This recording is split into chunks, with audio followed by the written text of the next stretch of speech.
बच्चों, hi I Purvi. Welcome to our personal tutor channel. आज हम लोग कक्षा 7 बाल महाभारत कथा का 10वां पाठ पढ़ेंगे, लाख का घर। भीमसेन का शरीर बल और अर्जुन की युद्ध कुशलता देखकर दुर्योधन की जलन दिन पर दिन बढ़ती ही गई। वह ऐसे उपाय सोचने लगा कि जिससे पांडवों का नाश हो सके। इस कुमंत्रणा में उसका मामा शकुनी और कर्ण सलाहकार बने हुए थे। बूढ़े धृतराष्ट्र बुद्धिमान थे, अपने भतीजे से उनको स्नेह भी काफ़ी था, परंतु अपने पुत्रों से उनका मोह भी अधिक था। दृढ़ निश्चय की उनमें कमी थी, पर वह किसी बात पर वह स्थिर नहीं रह सकते थे। अपने बेटे पर अंकुश रखने की शक्ति उनमें नहीं थी। इस कारण यह जानते हुए कि दुर्योधन कुराह पर चल रहा है, उन्होंने उसका ही साथ दिया। इधर पांडवों की लोकप्रियता दिनों दिन बढ़ती जा रही थी। चौराहों और सभा समाजों में लोग कहते कि राजगद्दी पर बैठने के योग्य तो युधिष्ठिर ही है। वे कहते थे धृतराष्ट्र तो जन्म से अंधे थे, इस कारण उनके बेटे, उनके छोटे भाई पांडु ही सिंहासन पे बैठे थे। उनकी अकाल मृत्यु हो जाने और पांडवों के बालक होने के कारण कुछ समय के लिए धृतराष्ट्र ने राजकाज संभाला था। अब युधिष्ठिर बड़े हो गए हैं, तो फिर आगे धृतराष्ट्र को राज्य अपने ही अधीन रखने का क्या अधिकार है। पितामह भीष्म का तो कर्तव्य है कि वह धृतराष्ट्र से राज्य का भार युधिष्ठिर को दिला दे। युधिष्ठिर ही सारी प्रजा के साथ न्यायपूर्वक व्यवहार कर सकेंगे। जियो जियो पांडवों की यह लोकप्रियता दिखाई देती है। ईर्ष्या से वह और भी अधिक कूदने लगता था। एक दिन धृतराष्ट्र को अकेले में पाकर दुर्योधन बोला, पिताजी, पूर्ववासी तरह तरह की बातें करते हैं। जन्म से दिखाई ना देने के कारण आप बड़े होते हुए भी राज्य से वंचित हो रह गए। राज सत्ता आपके छोटे भाई के हाथ में चली गई। अब यदि युधिष्ठिर को राजा बना दिया गया तो फिर पीढ़ियों तक हम राज्य की आशा नहीं कर सकेंगे। पिताजी, हमसे तो यह अपमान न सहा जाएगा। यह सुनकर राजा धृतराष्ट्र सोच में पड़ गए। बोले, बेटा, तुम्हारा कहना ठीक है, लेकिन युधिष्ठिर के विरुद्ध कुछ करना भी तो कठिन है। युधिष्ठिर धर्म अनुसार चलता है, सबसे समान स्नेह करता है, अपने पिता के समान ही गुणवान है। इस कारण प्रजाजन भी उसे चाहते चाहते हैं। यह सुनकर दुर्योधन बोला, पिताजी, आपको और कुछ नहीं करना है, सिर्फ पांडवों को किसी न किसी बहाने वारणावत के मेले में भेज दीजिए। मैं आपको विश्वास दिलाता हूँ, इतनी सी बात से हमारा कुछ भी बिगाड़ नहीं होगा।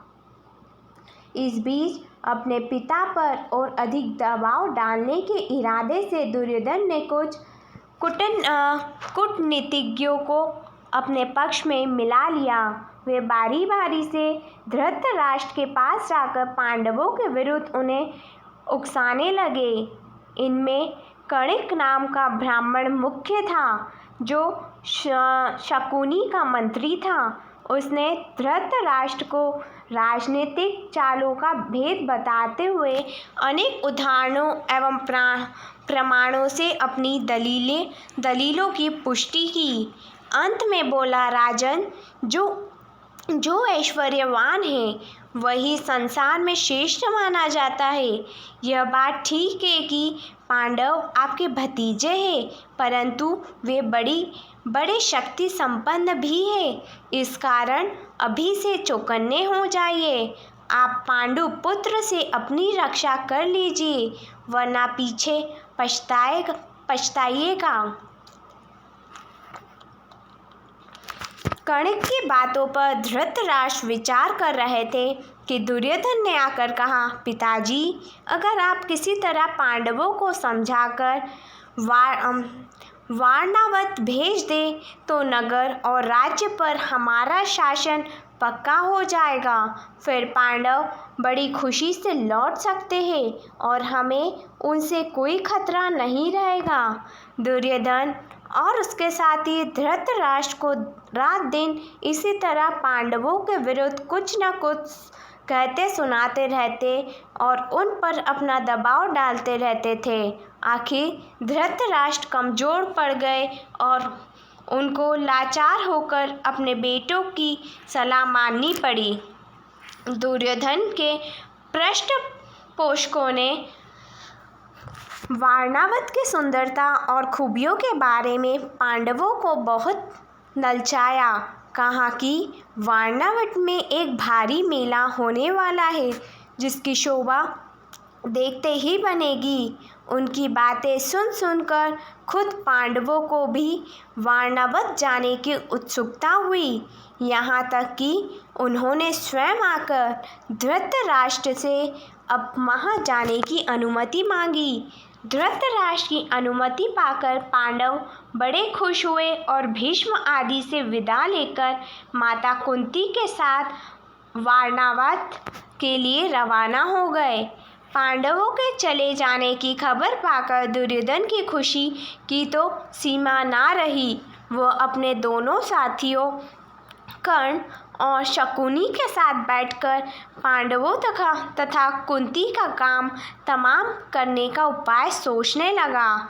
उसने अपने मंत्री पुरोचन को बुलाकर गुप्त रोग से सलाह दी और एक योजना बनाई। पुरोचन ने यह सारा काम पूर्ण सफलता के साथ पूरा करने का वचन दिया और तुरंत वारणावत के लिए रवाना हो गए।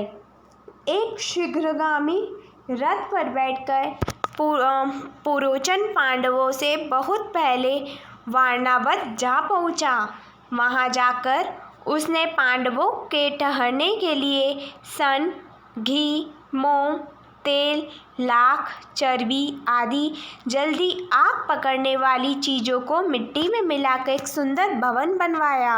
इस बीच अगर पांडव वहां जल्दी पहुंच गए तो कुछ समय उन्हें ठहरने के लिए एक और जगह का प्रबंध पुरोचन ने कर रखा था।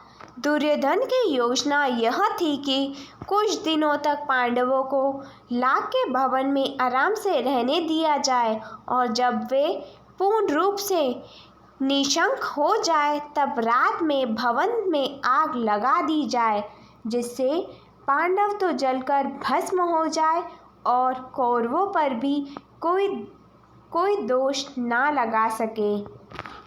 धन्यवाद।